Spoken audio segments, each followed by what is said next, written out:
evening. This is the Cortez City Council work session / special meeting. Today is Tuesday, September 14th, 2024, and the time is 7 p.m. I'd like to call this meeting to order and start with A on our agenda, a council briefing regarding SB 24-174 Housing Needs Planning, presented by Shak, the Regional Projects Manager with Region 9 Economic Development District. Welcome, Shak.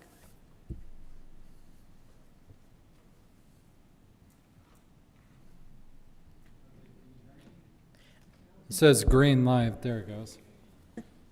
Well, let me figure out where to touch this.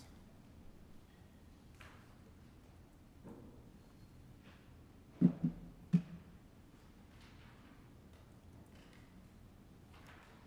not sure this is feeding into your system.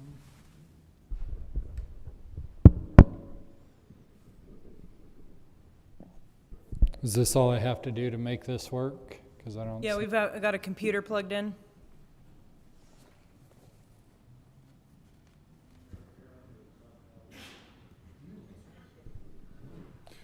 All right. Well, good evening, Council. Thank you for having me here this evening. Shak, 1 second. Here's Aaron to.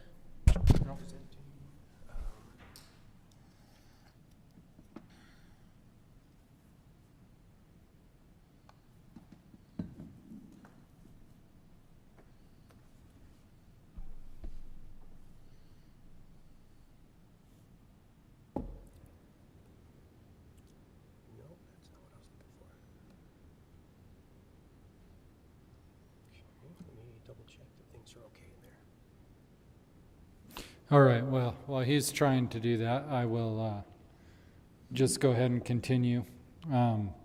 So I'm here this evening, Council, to talk to you about a gift from your legislature from the spring session, Senate Bill 24-174. I think I'm going to reverb. Both of these are on. Okay, is that better? No, not really.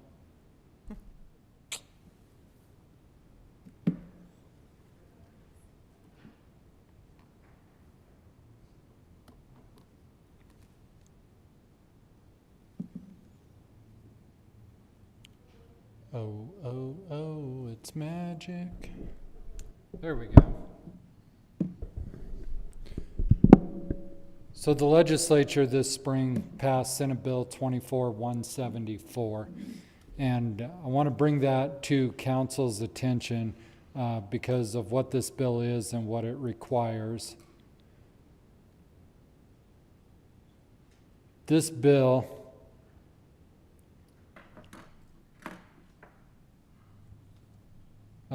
requires for municipalities and counties having a population of more than 1,000 to have a housing needs assessment completed every 6 years, and to have a housing action plan also created every 6 years, one on 1 year and then the other on the next year.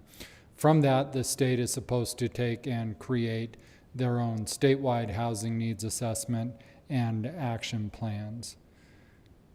So the Department of Local Government has until December 31st of this year to develop their methodologies for conducting statewide, regional, and local housing needs assessments. So to tell you how all it's going to work, I can't yet because the Department of Local Government is still working on that. However, I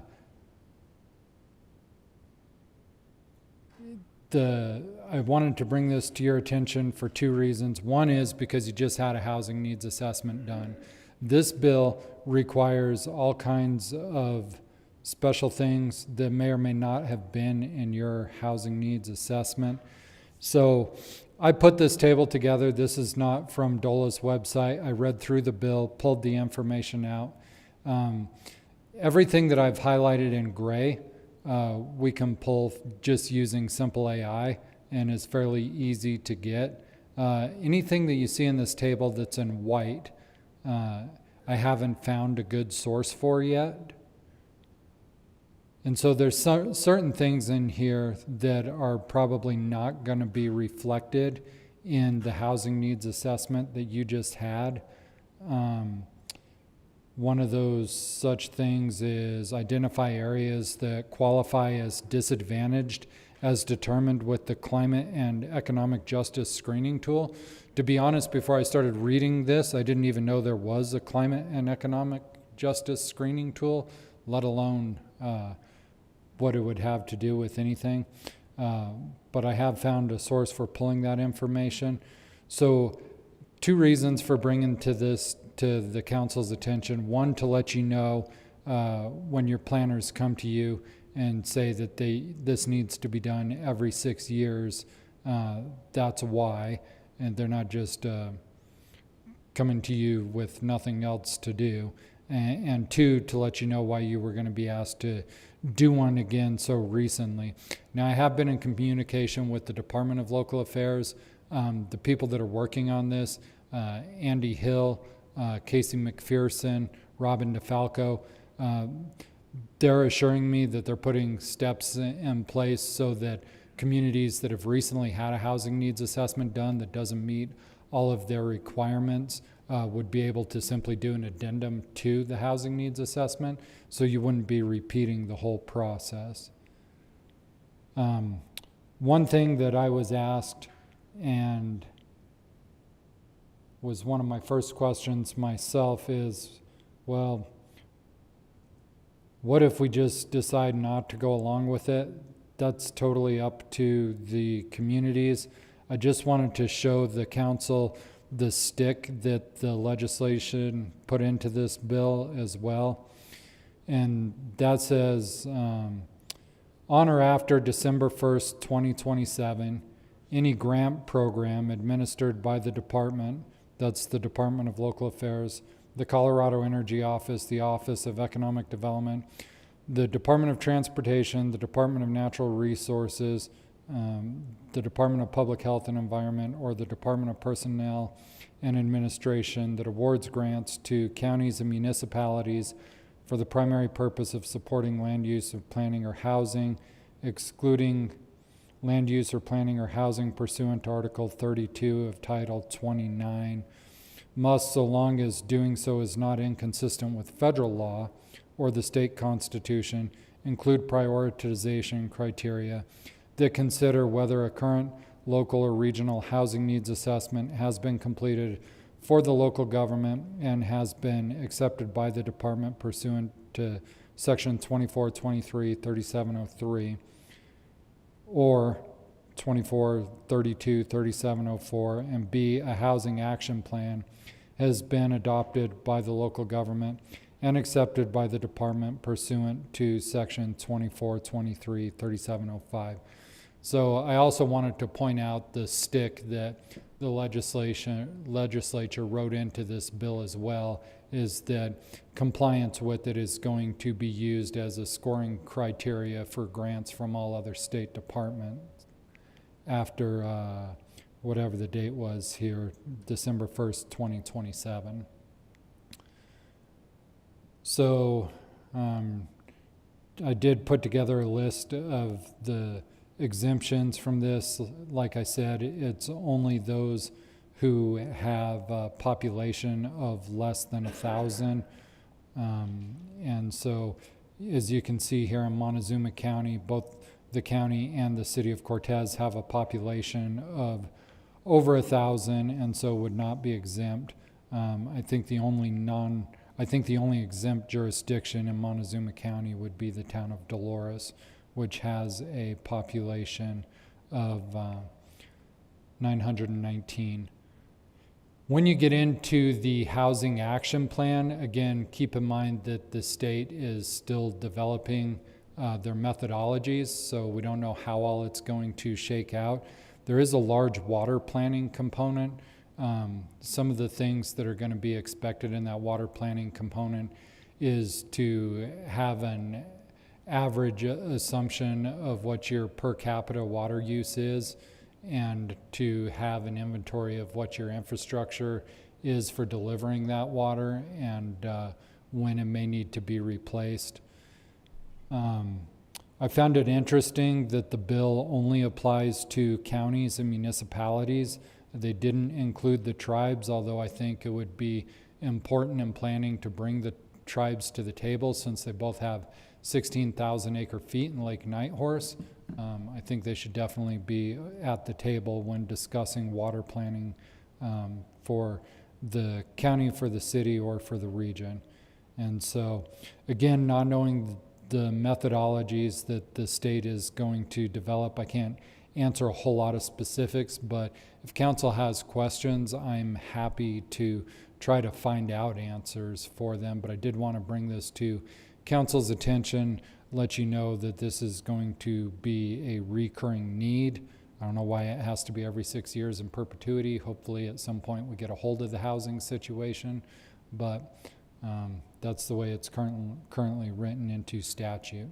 So are there any questions from council or from administration? Shak, you mentioned that the sticks that are associated with this, and I guess I was wondering if there's also funding to complete the parts. So we just did a housing need assessment.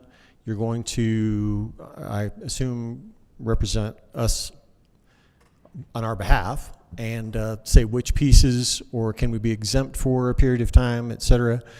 I'm assuming that you're saying you're going to advocate, but is there funding in case we do have to do more than what we've already done recently?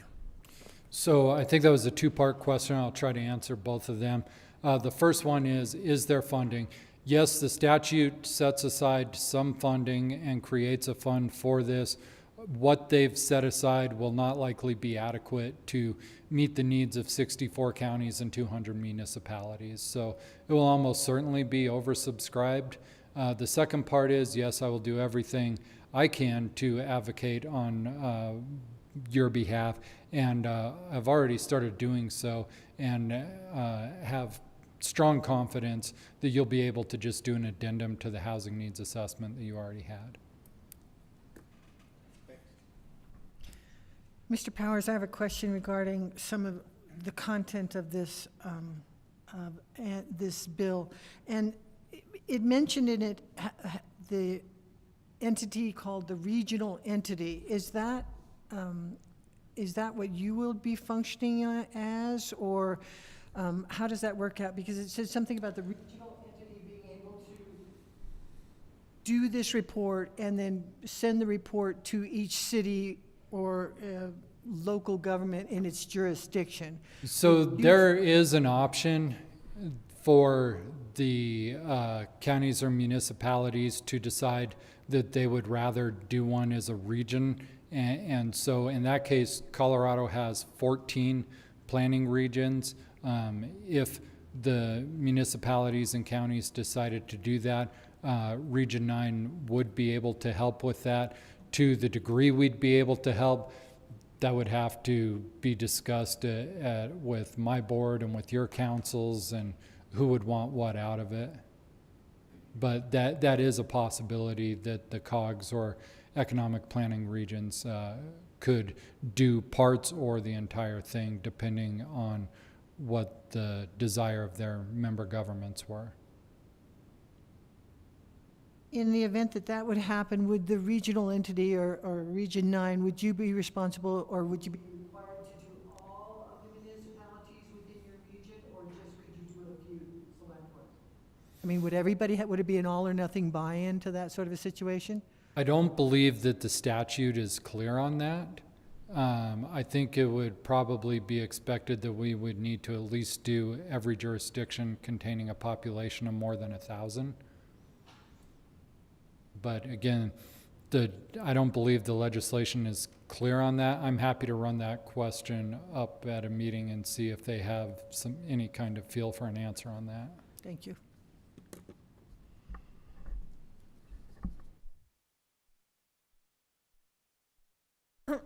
All right, I've got a few questions. Is there an avenue to get an extension then on the 6 years? There's none written in the legislation. That does not mean that one won't be created as part of their methodologies. Okay, and this is a bill that's already passed? Yes, this passed this spring. Okay. Can the city and the county partner on one? Absolutely, I believe so. As long as all of the criteria were met for both, I don't see why not. Okay, because then we could share the cost. And then, when does the 6-year clock start? I believe December 1st, 2027 is the date that I read. And then every 6 years, apparently in perpetuity, I don't. So does that mean one would be due on 2027, or one would be due 6 years after 2027? One would be due in 2027. Okay. And then I appreciate the table you made, but has Rachel been able to view it and give her professional opinion? She's been able to view it, and do explicatives count as a professional opinion?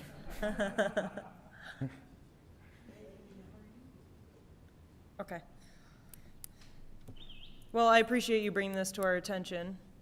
Sure. Any other questions from council? Not right now, so Thank you. thank you for your time, Shak. All right, we'll move on to B on our agenda, general council discussion. Does any council member have an item or a topic they'd like to bring up? All right, seeing none, we'll adjourn the work session and we'll start our regular meeting at 7:30. Thank you.